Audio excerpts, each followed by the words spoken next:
Qui dit qui suis-je? Hein? Qui dit qui suis-je?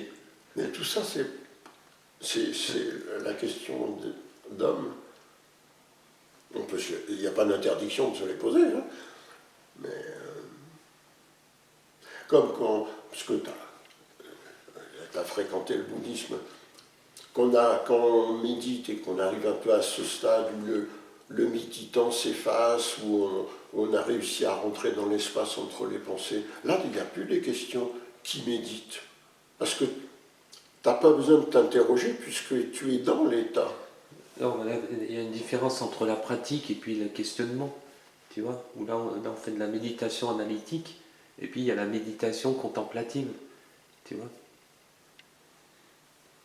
Dans la méditation contemplative, tu fais que contempler l'état dans lequel tu te trouves dans la méditation. Qu'est-ce que tu entends par méditation analytique? Ben, c'est ce qu'on fait. Pour toi? Moi, c'est pas analytique, rien du tout d'analytique. Ça, je suis conscient que ça paraît analytique, hein, alors là, je suis d'accord, mais c'est pas du tout comme ça. Moi, c'est une suite de visions. Ce que je dis à l'instant, je n'ai jamais lu avant. Hein. C'est une suite de visions sur le sujet qu'on explore. Ouais, ouais. C'est une succession de visions. Mais c'est pas ça, entraîne ça, qui fait ça, qui fait ça.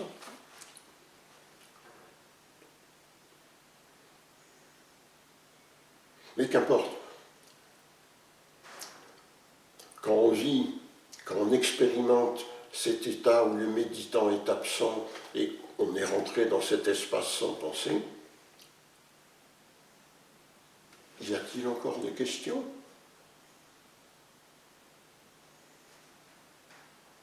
Par contre, il y a une certaine forme de conscience. On est toujours vivant, on n'a pas disparu. Qu'est-ce qu'on pourrait dire? Il y a une qualité de conscience un peu différente de la conscience ordinaire, hein, pour mettre des mots pas compliqués.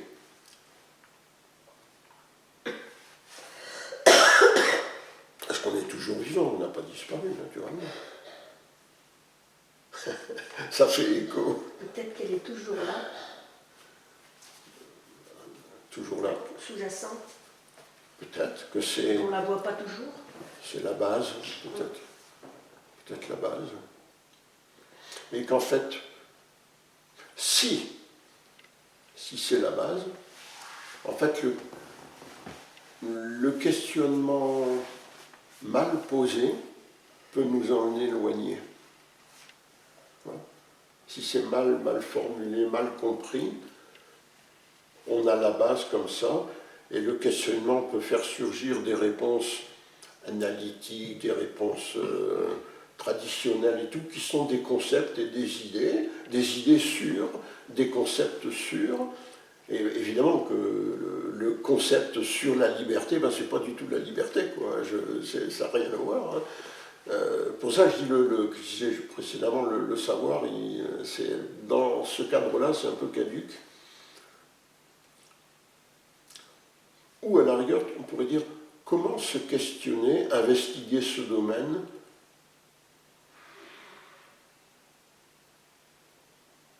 je veux dire, sans avoir de questions. C'est compliqué à mettre en mots, ça. Hein.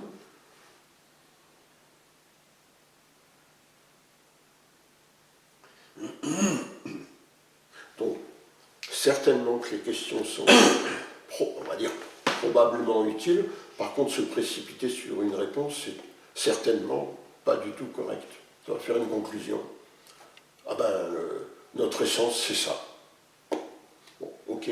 Le soi, avec un S majuscule. Bon, ben c'est le soi. On rentre à la maison, on a un mot, une explication, mais on n'a pas eu la perception. Regardez, ça c'est curieux. Pourquoi est-ce que l'être humain se satisfait d'une définition plutôt que d'aller voir? Moi, ça me dépasse, ça. Quelqu'un dit, ben oui, ben, l'éveil, c'est un hindouisme, il dit, ben, c'est l'Atman qui se fond dans le Brahman. Ah ouais, super. Et on rentre à la maison, et on a cette phrase. Et pourquoi on est attaché à cette phrase? Parce qu'on n'a que ça. C'est ça que les gens sont désespérément attachés aux phrases comme ça, parce qu'ils n'ont que la phrase.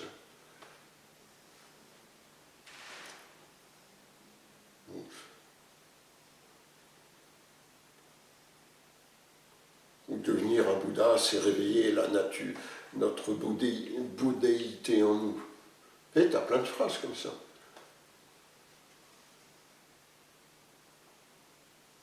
Est-ce qu'on cherche des phrases ou est-ce qu'on cherche une perception profonde? C'est très différent. Moi, j'ai pas de problème. Tu fais référence quand je disais qu'on ne peut pas être conscient 100% 24 heures sur 24 en C'est permanence. ça, ouais. Voilà. Ouais. Mais ça, je pense que c'est raisonnable. C'est une propagande de dire, messieurs, dames, soyez attentifs et conscients 24 heures sur 24.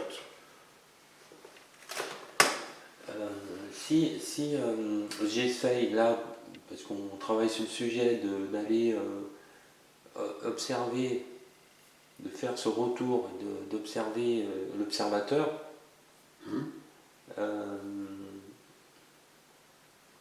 est-ce qu'on peut travailler sur le sujet ou est-ce qu'on peut rien en faire? Mais on peut travailler tout. Et on peut travailler toute sa vie. Naturellement qu'on peut travailler, étudier, observer, affiner son observation, affiner sa perception. Sans on fait ce qu'on veut, mais il n'est pas utile de le transformer en savoir. Avoir une vision vivante. Mais toute sa vie. mais je ne cherche pas une connaissance, c'est simplement intégrer. Alors, est-ce qu'il y a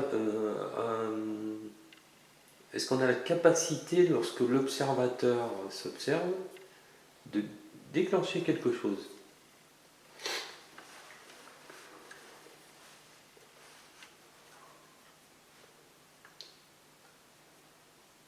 Je pense qu'on avait abordé un peu ça. Quand l'observation est vivante, déjà, la séparation entre l'observateur et ce qui est observé n'existe pas. Hein, on l'avait vu hier, c'est le mot. Ou tu veux qu'on le revoie, se penche. Tu veux qu'on le revoie? Non, non. Ça va? Hein, il y a l'observateur et l'observé. Dans l'observation naturelle, les mots sont inutiles. Donc tout d'un coup, cette fleur, on n'a même plus le mot fleur dessus, donc ce qui est devant moi est un mystère. Et pareil pour moi, parce que j'ai des mots j'ai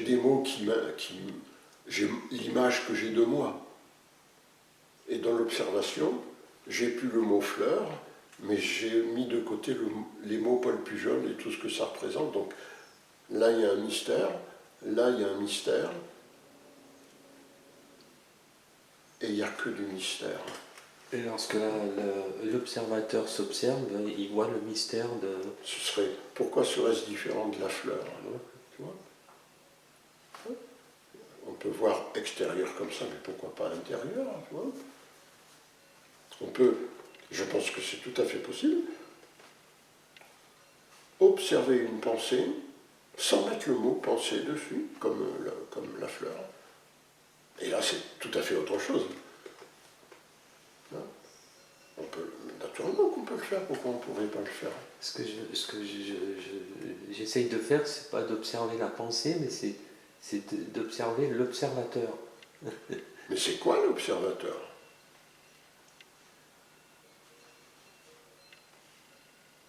C'est la conscience suprême.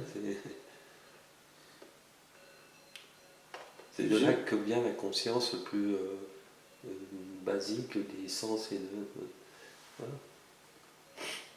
Toi, tu posais la question quand l'observateur s'observe lui-même. C'est ça? C'est ça. Pour essayer de saisir ce que tu veux dire.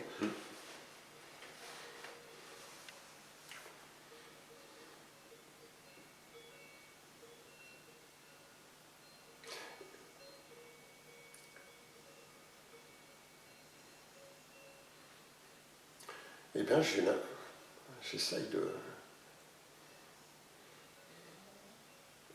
Eh bien, j'ai l'impression que c'est comme de l'ordre de la conscience. Quand l'observateur s'observe lui-même, c'est comme si cette action annule sa sensation d'observateur. Tu vois ce que je veux dire? Puisque l'observation ne peut se faire que sans pensée, sans mémoire, et que l'observateur d'habitude c'est une succession de pensées et de mémoire, c'est comme si un plus égale double zéro là. Tu vois ce que je veux dire? Et on se retrouve dans un sentiment méditatif où l'observateur s'est dissous dans l'observation. Tu vois? Et effectivement, peut-être qu'à ce compte-là, il y a comme une autre dimension, pour pas dire immédiatement conscience, quoi, mais qu'il y a peut-être, on aborde une autre dimension que uniquement mentale, psychologique et tout le bazar.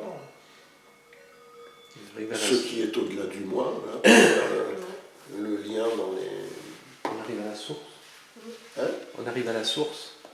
À la source. Peut-être pas de suite, hein, quand même, parce que la source, c'est chaud. Hein, Ouais, c'est même pas c'est pas encore la source. Parce que on voit qu'il y a un moment, il y a, on arrive à un espace en fait. Oui, je peux dire ça, oui. Au-delà des mots. D'ailleurs, quand tu es dans cet état, tu as tendance à oublier tout ce qui est autour.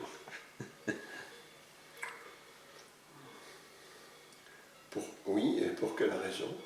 Ça, Alors, ça disparaît. Pour moi, ça disparaît. Lorsque je fais ça, tout ce qui est autour disparaît.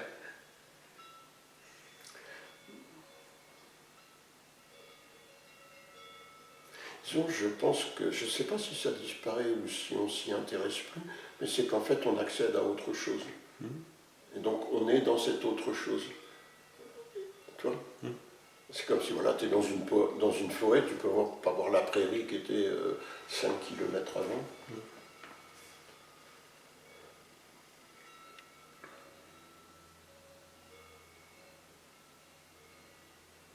Ben, quand tu découvres l'au-delà du moi, le moi n'a plus aucun intérêt, donc tu continues par regarder le moi. Mais j'allais dire, tu n'as même pas cette sensation de moi, tu vois. T'as même pas.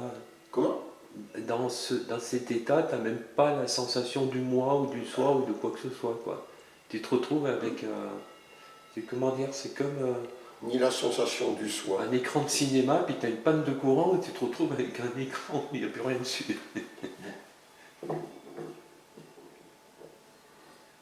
Et dans cet état, il n'y a ni le soi, ni le non-soi. Hein, tout ça, c'est des concepts. Hein. Il n'y a ni le Bouddha, ni le non-Bouddha. C'est vraiment, il n'y a plus ça. Il faut être clair. Hein. Il n'y a plus le concept humain. Oui, il n'y a plus de concept. Donc ça, c'est au-delà du concept. Comme dit, au-delà et par-delà, c'est au-delà. Hein. Comme disent les Tibétains. Mais dans les traditions spirituelles, comment ils décrivent cette zone-là de...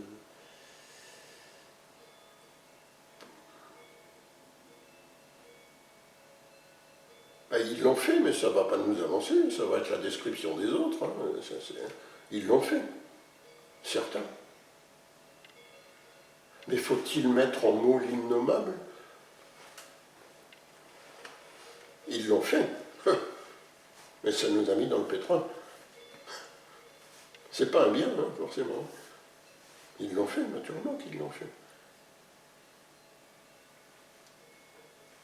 Pourquoi tu voulais parler des traditions?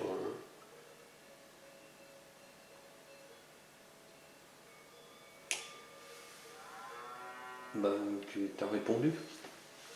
Non, mais moi, c'est mon ressenti. Mais certains l'ont décrite.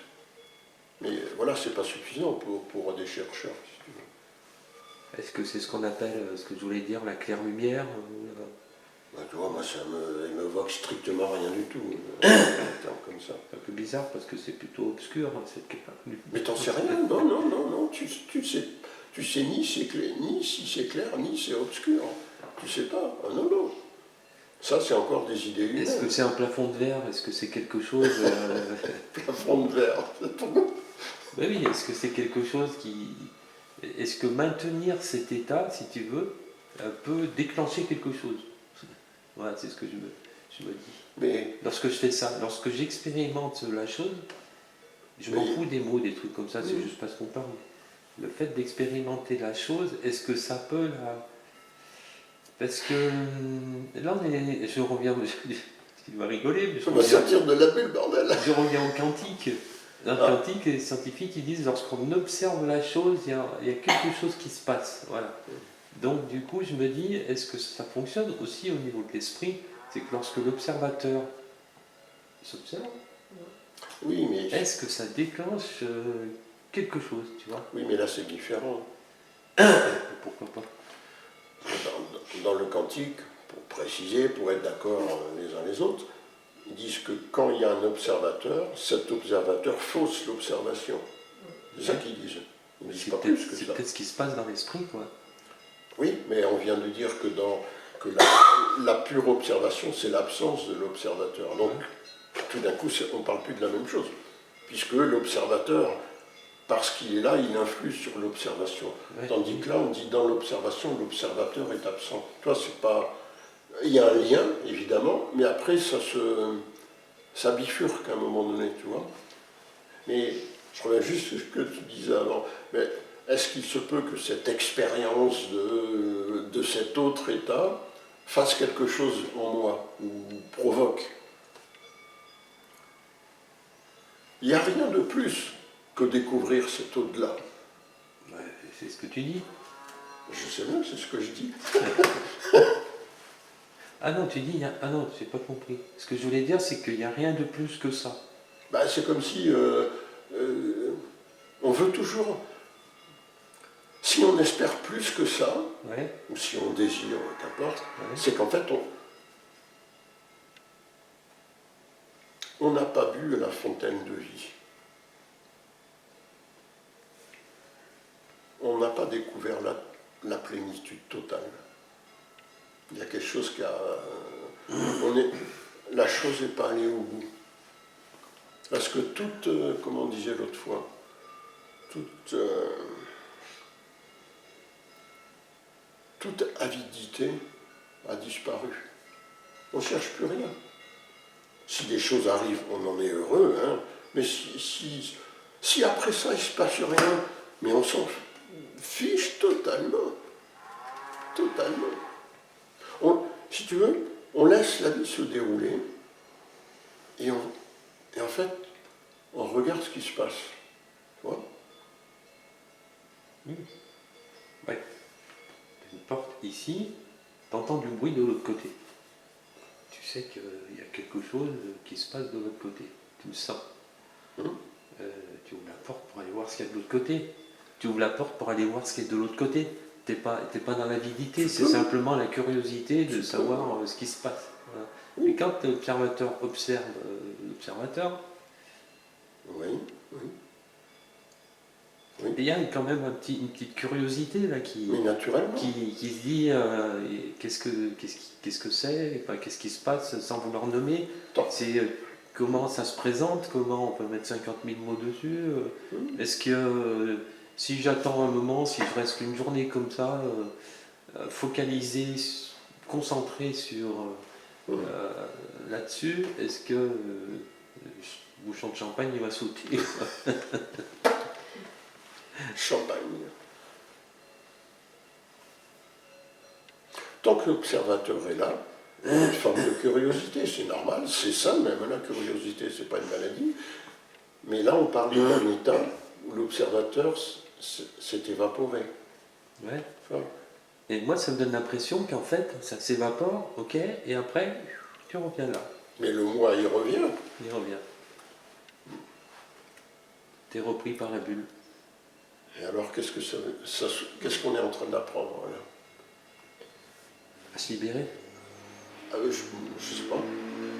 Que l'absence du moi temporaire, puisque ça revient, s'il revient,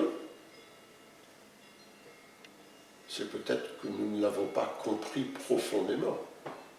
Une absence de moi temporaire, finalement, il y a pas mal de gens qui le vivent. Hein. Je veux dire, il y a beaucoup de gens qui écrivent sur ça. Un sentiment d'unité, enfin, on en a parlé plein de fois. Ce sont des expériences réelles, hein, les gens ne mentent pas, hein, je veux dire, ce n'est pas des affabulateurs, mais une extase, une absence de moi, un sentiment de bénédiction, c'est réel. Et beaucoup de gens disent que c'est l'éveil, mais est-ce l'éveil? On a des... Il y a des choses qui ne sont pas identiques et on les prend pour étant identiques. Hein? C'est un peu normal tant que tu cherches un peu. Oui, c'est pas une erreur, mais c'est pour ça que c'est bien de prendre du temps d'en parler, tranquille, d'essayer de regarder, et tout d'un coup on découvre que ça existe, mais ça c'est pas ça. Tu vois, il y a une ressemblance, il y a comme un parfum, tu vois, mais l'un n'est pas l'autre quand même. Il peut y avoir différentes expériences spirituelles, naturellement. Et donc l'absent temporel du moi me fait découvrir l'infini, me fait découvrir des choses. Hein. Mais ce n'est pas certain que ça ait touché la racine du moi. Ça a fait quelque chose quand même, mais ça n'a pas déraciné. D'ailleurs, c'est ça la vision pénétrante. Elle pénètre.